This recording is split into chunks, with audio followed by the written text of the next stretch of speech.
welcome to Around the Farm again. I'm Steve Greggerson here with site manager Andy Hite, and we're literally going to take you around the farm We're today. in the sunshine today. It's nice too, isn't it? Monsoon season passed last night. We escaped fairly well unscathed. That's good. A little more water in the canal, and that's always a good thing. Yeah, I wondered anything. What I thought we'd do today, too, is I think a lot of times people maybe they hear the word field trip, and they think about the old field trips when they were in school, when that was a day off for everybody. And really, our trips now have evolved to a lot more than that. Our trips have evolved more to we're an extension of the school day. We have lesson plans basically that the kids follow. The teachers know what our curriculum is. We've worked very hard to coordinate that with the state standards. So it is a classroom day, although they're outside. So amongst our other things today, we'll let world famous cameraman, director, cinematographer, and all-around nice guy kind of follow around and let people get a little bit of a glimpse anyway into what a day at the Johnston Farm is like. But before that, we need to talk a little bit about, we got big doings coming up in June. Right, June the 14th, the Lehigh Valley Corvette Club is going to host its second annual car show out here, a third annual we've done the last 3 years. And it works out nice, a third annual in 3 years. That's right. Well, we did it at the park one year, but when the Johnston Farm was agreeable to come and let us come out here and do it, why, we said this is a great spot. So we're looking for a big show this year. Hopefully moving it to June will avoid rain and cold weather like we had last year. It was kind of nasty. And get a lot of cars out here. Of course, the nice thing is that farm will be open and you can come out, look at cars, go to the house, the barn, the spring house, ride the canal boat, do the museum, and well, the important thing is admission through the gate, thanks to the Corvette Club, is going to be free. That's true. So people can come in. We are going to have a minimal charge for the canal boat ride, but for everything else, the museum, the farmhouse, the grounds, that'll all be free. And we're very grateful to the Corvette Club for doing that. We thought that was a nice perk. It's the day before Father's Day, so it's a chance for families to get together, come out, and have a good time. We'll have some things up at the farmhouse, some activities for families to take part in. And so that'll be going on all day. Now the big thing I think we need to stress is this is one of our ways we want to say thank you to the community, because we're going to dedicate the new canal room.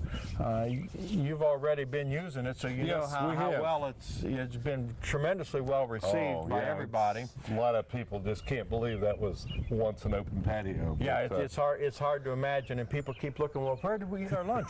Right here. So we're going to do that. That'll be at 1:30 on Saturday the 14th. We've invited the donors. We've invited the people that need to be invited, and we'll continue to say thank you for what the community has done to support this, to make this happen. A year ago, we were just talking about, gee, we'd like to be able to do this. Yes. Well, it's come to fruition. It's I think maybe more than. I know that it's more than we expected when you get right down to it. So, it's going to be a good day of celebration for us. And then also the American Legion is going to do that. Yes. We're also going to, since it's Flag Day, we thought that this would be an appropriate thing to do a flag retirement ceremony. Do they have a time set for that yet? I think they're going to wait until after the museum and everything, after we're done with the dedication there, and kind of lead into that. Okay. So do that afterwards. If you have an old American flag that that's been worn in the wind on a flagpole, bring it in. Right. And take part in that, because if you've never seen a flag retirement ceremony, it's a neat thing. It is. So we're pleased to be able to do that. That's, I think, just another way with free admission and everything. That's another good tie into the community. So we're going to invite people to come out and be a part of that. So that's June 14th. We'll be up and running. We'll be doing 3 canal boat rides that day: 12:30, 2:30, 4 o'clock. The house will be up and running. We open at noon, and so we'll be doing house tours throughout the day, activities up at the house. for families. The dedication at 1:30, the car show all day long, Right. The flag retirement, and I think we've got an exhibit in the museum we really haven't talked about much for a long time called 5 Flags Over Piqua. We may take a few minutes before they do the flag retiring to talk a little bit about the flags that have flown over this place. I don't think probably people realize that we've had British, French, and American flags that have been appropriate to this land. Right. So we kind of will highlight that as well. So lots of things going on. Saturday the 14th is going to be a busy day. Busy day, but a lot of good stuff to do. Should be a lot of fun, and It should be. We're looking forward to that. And then in July, the week after the 4th of July, the 11th, 12th, and 13th, I think, are the dates. We'll be doing our Chautauqua here. We're going to get more things out in the paper and out into the media about that. We're going to be doing scholars on Friday and Saturday night, like the Chautauqua that has been here before. And that's going to be, I think, a good evening. We got food's going to be here. Ooh, that's always good. For Friday evening and Saturday, so you can come and enjoy the day, spend the whole day, get your dinner, stay here, and have a good time. We'll have some entertainment before the presentations. The scholars will probably, I think, are going to start about 7:30. Both scholars will present both nights. Okay. Which is a little unusual, but we wanted to give people the opportunity. There's a lot going on that weekend, so they don't have to make a choice. Right. Now, if I'm a member of the Friends of the Farm, do I just kind of come out and sit down and enjoy the presentation, or how do we do this? As of right now, yes. Okay. That would be a perk of your membership. Okay. Well, So that's just one of the good things that membership does for us. Yeah. Besides keep the farm going and No, help us do what we need to do here to preserve this area. Lots of things going on this summer. We got Great. that. We've got in August we have our evening on the canal, and that'll be our first big dinner in our new room. So we'll be doing that. Again, we'll have entertainment to go with that evening, which I don't have a clue what that's going to be right now. I can play harmonica. Okay. That's the idea, You can, huh? Yeah. 3 songs. Might get a little old saying 3 songs up and down the canal, but it's just a Haven't thought. jumped on that, did I? No, I thought maybe I was hired for sure, but oh well. You never know. It might be. Yeah, we're at the Johnston Farm. The first full week in June. We'll be open Thursday through Sunday. Thursday and Friday will be open we'll be open 10 to 5. Saturdays and Sundays will be open noon to 5. Won't be open 4th of July, and then we'll finish up in the end of August. Will be I think the 31st will be our last public day. Then we transition again back into school groups, and we start to do that all over again. It's been a busy spring. It has been. We've had lots of groups. It's been a lot of fun this spring. We've been busy. We've had some unique schedules this spring. It's been a little different. But that's okay. Today's a good example. We have 3 schools here on 3 different schedules, so it'll keep us busy. But that's what we're all about is to serve the education needs of the public, and that's one of the things that we'll talk about today as the kids get here, to see what a visit is like, so people understand what it is that we do. I think people see the the visitation side, but maybe they don't see the school side. And speaking of schools, if you look out by the gate now, as you call them, the yellow troop carriers from one of our buildings are arriving now. We have Spencerville is here today. Houston is a new school, and then we have some students from Piqua here today as well. So it's going to be a lot of different schedules shifting around. It's going to keep us busy. So you see two buses rolling in, and it's fun to watch the kids when they get off the bus because they're excited, they're ready to go. But once we get started into the routine, they settle down pretty quick and get to it and understand what we're doing, because one of the things that we do, we send a curriculum guide to the teachers that are available before they get here, so they've got some prep work they can do before they get here. Teachers pretty well know what we're going to do while they're here, and then And, you know, after that, then we, you know, there's. How did it become so popular in such a short time? Beats me. Me too. But yeah, then we also have follow-up material. So Right. so it really is a classroom day for the students, and you can see, especially, and you're starting to see this now because you've been at this, you know, long enough now. You're starting to see the teachers that are back every year. You can see the ones that really prep the students. Yeah, you can. It's good because when you get in there, you can do so much more. When the kids are ready, you can just really expand on a lot of areas. And then you see that the other thing you'll also see is the schools that are here the first time, you know, they do all right. Right. But boy, if they're back the second year, then those kids are just as ready to go as anybody else. So, Yes. you know, what we do, we start out, we one of our staff meets, we meet them at the at the parking lot. We send them off. Some days they start in the farmhouse. Generally, they start in the farmhouse depending on the size of the group. Sometimes the big group will start in the farmhouse and the museum at the same time.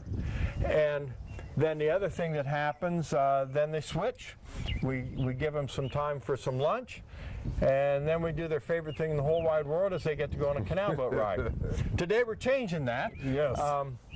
The one school is going to start down here, then we do a canal boat ride, then they have lunch, then they go to the farmhouse. So, you know, as long as we can keep the schedule straight, the kids won't care. So no, as long as somebody knows where they're supposed to be sometime and point them in the right direction, Right. We're in good shape. But we thought this might be fun today to just let people see a little bit about, you know, how a day sort of runs out here, although the days are never the same. Nope, everything's different. Just like a normal day at school, you That's right. you never know what's going to happen next. All right, we got our group coming down to the museum now, and what we'll do when they get here, because you can see they're a fairly large group of students. There's about 60 of them or so. We'll split them into two. Diana Jacobs will do one group and talk about the Native American history, and the infamous Mr. Greggerson will take them into his own room, and he'll talk about the canal. They'll switch, and then we'll get them down onto the canal boat ride, and after then they'll have their lunch. From there, then they go up to the farmhouse, and they'll be split again into 2 or 3 groups, and we'll be then they will leave by about between 1:30 and 2 o'clock. So they will have had basically a school day in terms of time as well while they're here. We got sunshine, nice breeze today. Can't hardly beat this for a day at the Johnston Farm.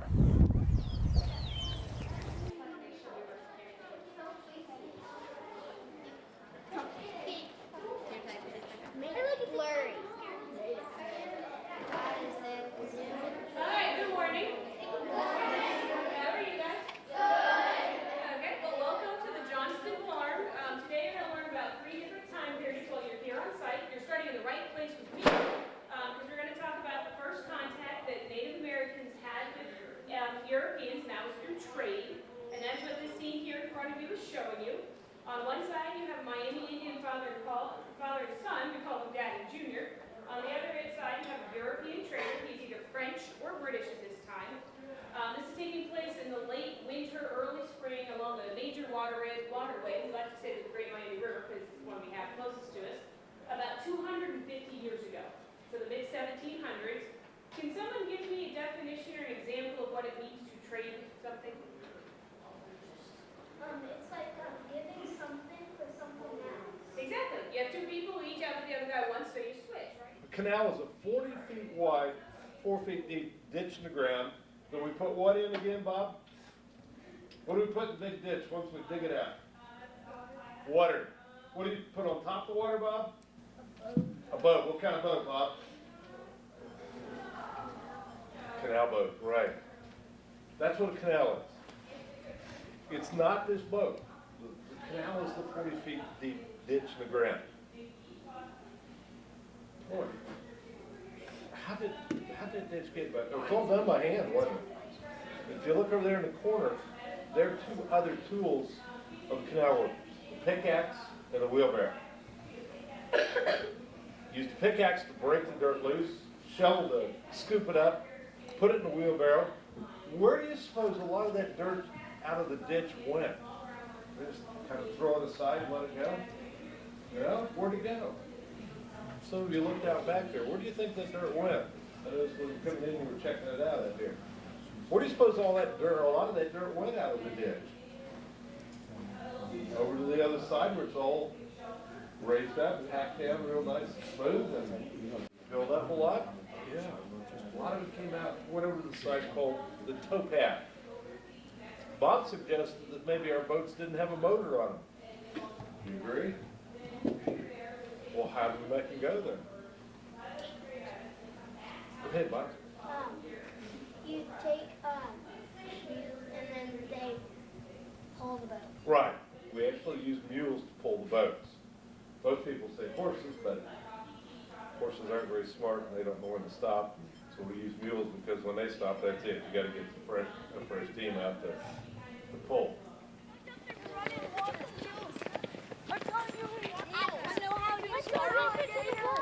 Jump in the water.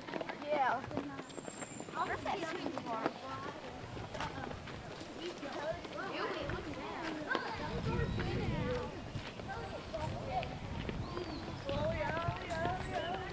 Guys, come on down. Watch yourself there. Come on, guys. One of the months.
Each picture in 1995.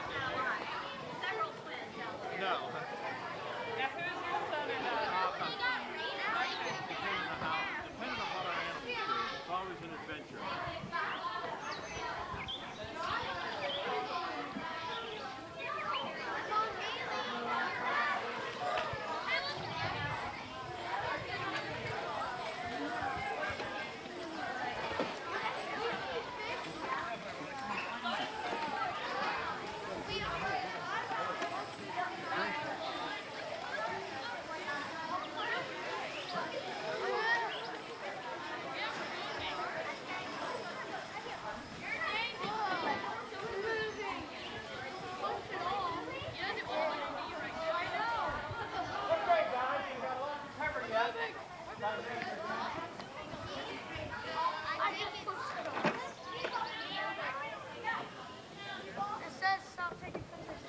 Okay, Mr. Greggerson talked a little bit about the canals up in the museum. Now imagine digging this ditch now that you see it.